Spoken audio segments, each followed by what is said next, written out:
Assalamualaikum warahmatullahi wabarakatuh. Perkenalkan, saya Saka Abdullah dengan NIM 151423106. Baik, pada kesempatan kali ini saya akan memaparkan materi tentang disiplin kelas pada mata kuliah manajemen kelas oleh dosen pengampu Bapak Dr. Rustam Ibnu Said SAG MPD. Baik, disiplin kelas terbagi menjadi 3, yaitu yang pertama yaitu pengertian dan bentuk disiplin kelas, yang kedua yaitu strategi dan faktor yang mempengaruhi penanaman disiplin kelas, yang ketiga yaitu upaya menegakkan disiplin kelas. Baik, yang pertama yaitu pengertian dan bentuk disiplin kelas. Dalam Kamus Besar Bahasa Indonesia, istilah disiplin merupakan ketaatan atau kepatuhan terhadap tata tertib atau peraturan yang berlaku dan dibuat oleh suatu golongan atau kelompok maupun aturan dibuat sendiri. Berdasarkan pengertian tersebut, bahwa disiplin adalah suatu keadaan di mana ketika seorang berada dalam keadaan tertib, teratur, dan semestinya sehingga tidak ada pelanggaran secara langsung maupun tidak langsung. Artinya, disiplin akan menambah dan dapat dibina melalui latihan. Berikutnya yaitu bentuk-bentuk disiplin. Yang pertama yaitu disiplin siswa dalam menentukan dan menggunakan cara atau strategi belajar. Antara lain, pertama, kesadaran atas tanggung jawab belajar. Kedua, cara belajar yang efisien. Ketiga, syarat-syarat dan perlakuan metode belajar dan kesulitan-kesulitan belajar. Yang kedua yaitu disiplin terhadap pemanfaatan waktu. Cara mengatur waktu belajar salah satu masalah yang sering dihadapi oleh pelajar atau siswa adalah banyak belajar atau siswa yang mengeluh kekurangan waktu untuk belajarnya, tetapi mereka sebenarnya kurang memiliki keteraturan dan disiplin untuk mempergunakan waktu secara efisien. Pengelompokan waktu. Banyak siswa yang belajarnya kurang dapat memanfaatkan waktunya dengan sebaik-baiknya karena tidak membagi waktunya untuk macam-macam keperluan. Yang ketiga yaitu disiplin terhadap tugas. Mengerjakan tugas rumah. Tugas itu dapat berupa tes atau ulangan dan juga dapat berupa latihan-latihan soal atau pekerjaan rumah. Mengerjakan tugas di sekolah. Adapun tugas di sekolah mencakup mengerjakan latihan-latihan tes atau ulangan harian, ulangan umum ataupun ujian, baik yang tertulis maupun lisan. Yang keempat yaitu disiplin terhadap tata tertib.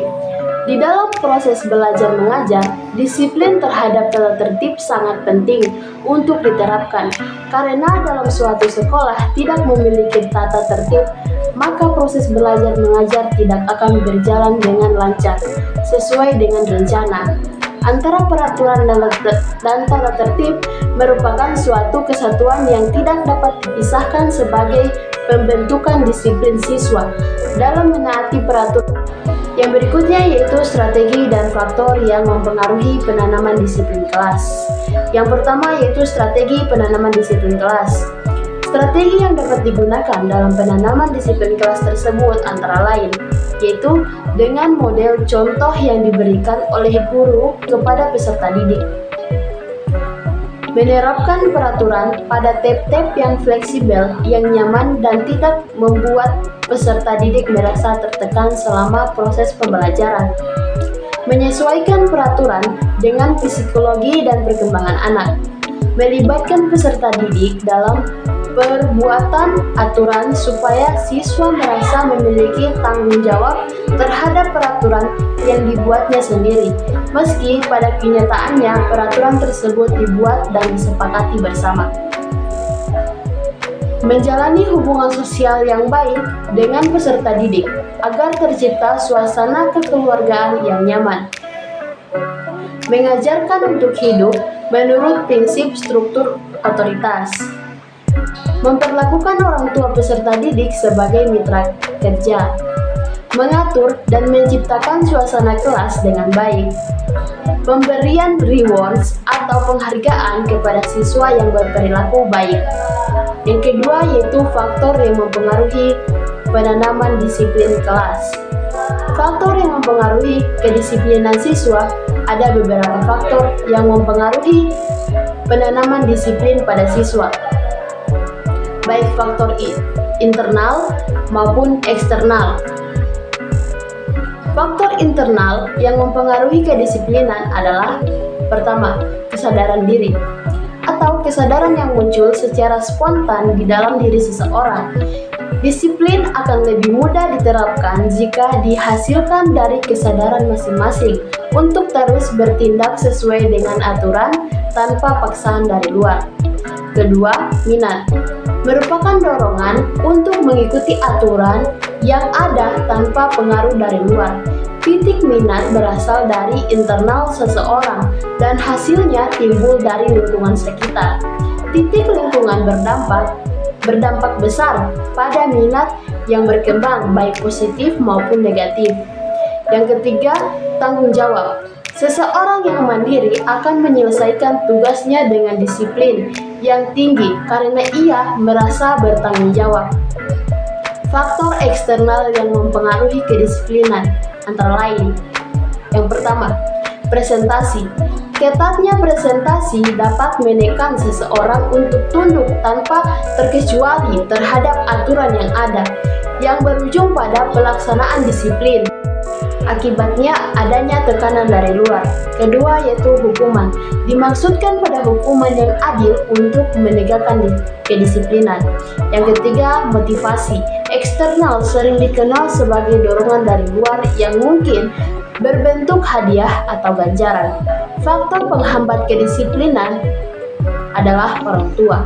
Kurangnya perhatian orang tua terhadap perilaku tidak disiplin siswa karena kurang terbiasa disiplin. Titik ini mungkin akibat orang tua yang terlalu sibuk bekerja dan lalai menanamkan rasa disiplin pada anak-anak mereka. Selanjutnya yaitu upaya menegakkan disiplin kelas. Yang pertama, pihak siswa.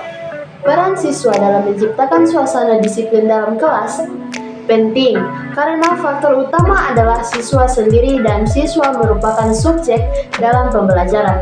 Untuk itu, ada beberapa hal yang harus diperhatikan siswa dalam mewujudkan disiplin dalam kelas. Yang kedua, yaitu pihak orang tua. Orang tua hendaknya mengetahui tentang tertib sekolah yang harus dilaksanakan putra-putrinya ketika ia berada di sekolah. Orang tua hendaknya ikut bertanggung jawab terhadap putra-putrinya dengan cara turut serta mengawasinya. Orang tua hendak menegur putra-putrinya apabila melanggar terhadap tata tertib sekolah. Yang ketiga yaitu membina diri sendiri. Tujuan pendidikan adalah membimbing anak ke arah yang kedewasaan, yaitu kematangan sosial, emosional, intelektual, dan moral, sehingga dapat berdiri sendiri. Kesimpulan dari materi ini yaitu, disiplin kelas memiliki arti, yaitu murid tetap dituntun aktif belajar sehingga suasana kelas menjadi hidup dan hangat. Suasana kelas seperti ini akan terkesan gaduh, akan tetapi tetap terarah sehingga tercapai tujuan belajar yang efektif. Ini tidak berarti bahwa guru mengabaikan aturan-aturan untuk menjaga kedisiplinan yang berkaitan dengan ketertiban sekolah. Aturan seperti ini tetap dilaksanakan, misalnya murid harus berpakaian seragam, sebelum masuk ke dalam kelas harus berbaris secara rapi, tidak boleh membuang sampah sembarangan, atau tidak boleh keluar pekarangan sekolah. Sekian pemaparan materi dari saya, lebih dan kurangnya saya mohon maaf. Wabillahi taufiq wal hidayah. Wassalamualaikum warahmatullahi wabarakatuh. And hope the kids can find us no more. It's just you and me, and there's nothing I can do. I'm stuck with you, stuck with you, stuck with you.